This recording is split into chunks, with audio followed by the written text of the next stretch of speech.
G'day viewers. In this segment I'll talk about wireless security. So there are many important kinds of wireless networks. Cellular networks come to mind, for instance. But in this segment I'm going to talk about wireless security in the context of 802.11. I think that by doing so you'll get a sense of how wireless security is different than wired security and the kind of problems we need to pay attention to. And we'll also discuss a specific wireless context that should be of interest to many of you.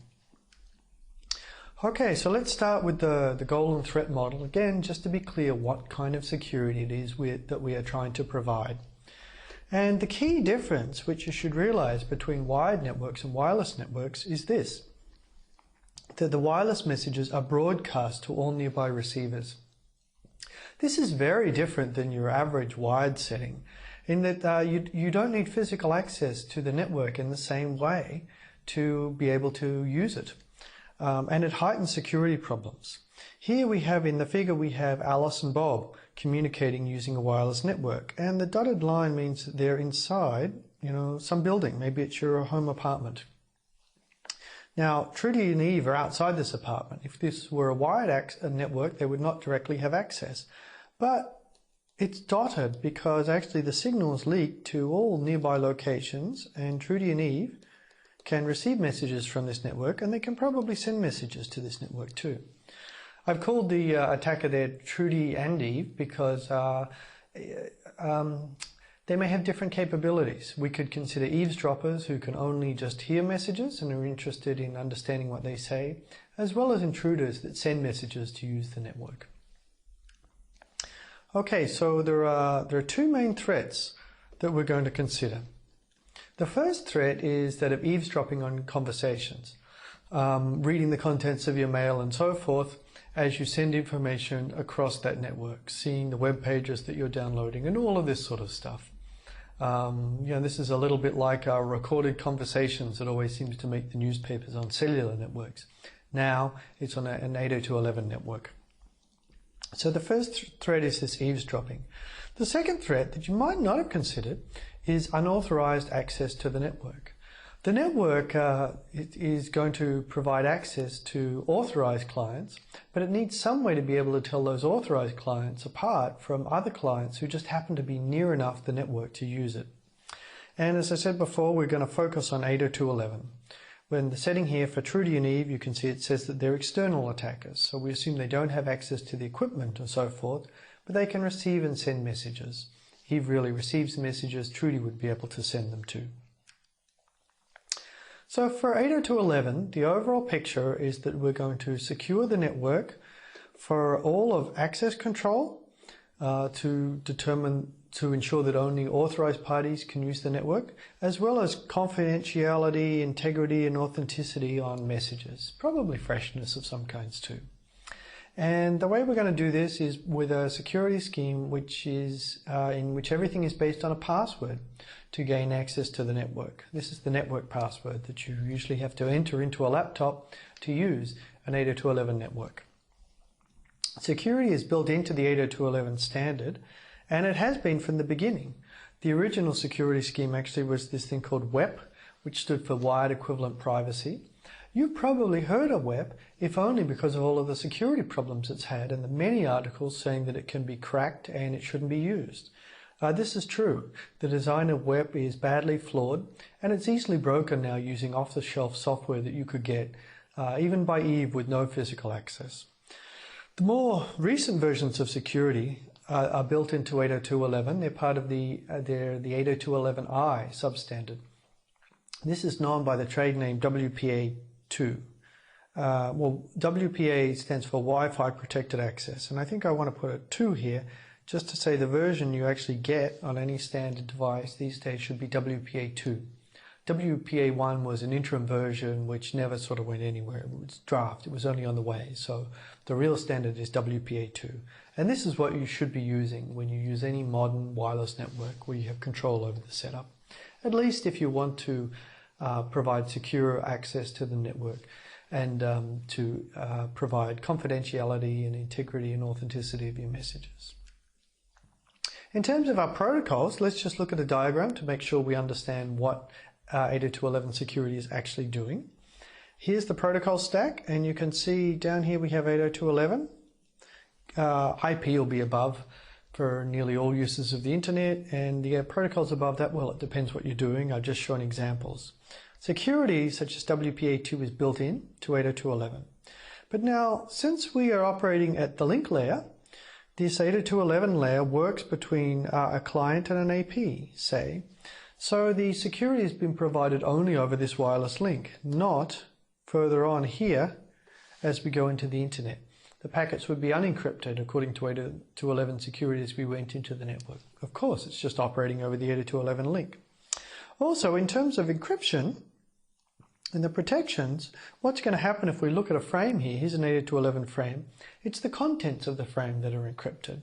The header still needs to be sent in the clear with addresses in the clear so that the receiver can understand that the message is intended for it and so forth, and who it came from and all of that. So usually with all of these encryption schemes, they provide encryption for the contents of messages, but not everything, not the header. So we can still see the devices between which messages are flowing.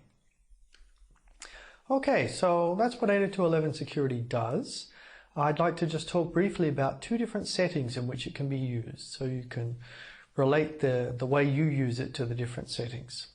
The first setting is your typical home network setting. And in this setting, the AP here is set up with a network password. This is where you have to enter the password for the network. And the actors in this system really are just your clients, like your laptop and your AP. Every client or every user who has a client who's going to use the network also knows the network password, or they need to be able to access the network. And what happens is the client proves to the AP that it has the network password, and if it can prove that, then the AP will grant the client access to the network, and all of the messages that are sent between the two will also be protected, encrypted and so forth for good measure. And of course that is just over this link, even though many of the packets from the client will continue on to the internet or they came from the internet. The encryptions are just over the link between the client and the AP. Going into a little more detail, this is what needs to happen for the client to use the network. Well, to provide access here, the client authenticates to the AP. It basically needs to prove to it that it has the right to use the network because it knows the password for the network. And the way this is done is that both the client and the AP compute a shared session key that's based on the password. If the client can successfully do this, then it's really proving to the AP that it must, if it has this shared session key and the key's right, it can prove to the network that it must know the password and therefore it's allowed to use it. And all of this is done in a way such that the client doesn't simply tell the network its password in case it's really talking to the wrong party, because the client doesn't trust the AP at the beginning of this exchange either. So they're both authenticating one another. Once we've done that and then we have the session key, really everything is set because we can then use the network with the client and the AP encrypting the messages using their shared session key. And this will provide all of the usual properties we want. Moreover, no access is provided to people who don't have this shared session key. So if you don't have this session key, you can't read any of the messages that have been sent. And for completeness, I'll also tell you that there's a group key. The session keys are between APs and individual clients. The group key is something the AP uses if it needs to broadcast a message to all clients. Okay, let's look at the authentication step in a little more detail. Whoa! Okay, well here's a rather hairy diagram. We're not going to go into all of the details of this diagram. It's beyond what we can cover quickly. I presented this just to show you the exchange that takes place. We'll talk about it a little. There's more detail in your text and online. Essentially what happens here is that both on the client side, so by the way, this is one of our time sequence diagrams. Time runs down the page and you can see the exchanges between the client on the left and the access point on the right. Essentially both the client on the left and the AP on the right are going to compute a session key. And if they can both compute the same session key, then they're in business. They've authenticated one another. Now this session key is based on several inputs. It's based on what's called a master key. Well, that really just comes from the password processed in some way.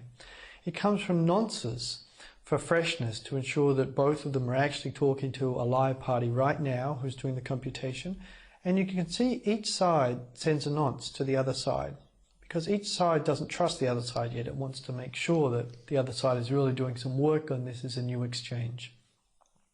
And there are also other inputs to the session key, such as the MAC addresses, that's the Ethernet addresses or the Wi-Fi addresses of both the client and the AP, just to bind everything together. Now, once they both computed this session key, they're in business as soon as they prove to the other side that they hold the session key. The AP distributes to the client the group access key, the group key, which is used to read broadcasts from the AP. If the client can get this message in the right format, then it knows that the AP has the same session key, and the client knows it's a real AP it's talking to. The client then sends an acknowledgement, and if the AP can understand this acknowledgement and decrypt it into the right format, then it knows that the client also has the session key, so everything's good. And then after this, we have the messages, the data messages, which are sent across the network and with encryption to protect them, and they can be unencrypted by the other side. So that's how 802.11 is used in a home network setting. There's one other setting that I'll tell you about without going into the details.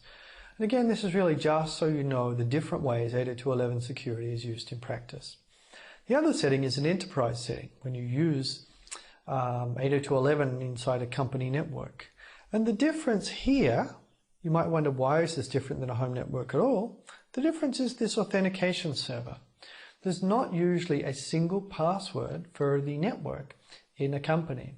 Instead, all of the users in the company, they have some credentials for an account that's been set up on a server. So each client, that's a user of the company network.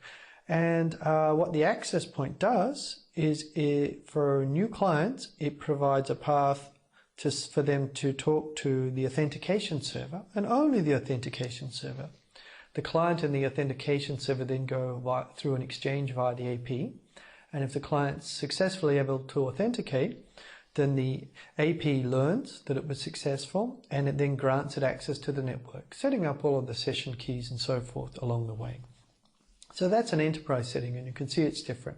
I haven't told you all of the details of how it works just because we don't have enough time to go into it, but there's always more interesting stuff to learn in networks. So that's wireless security for 802.11.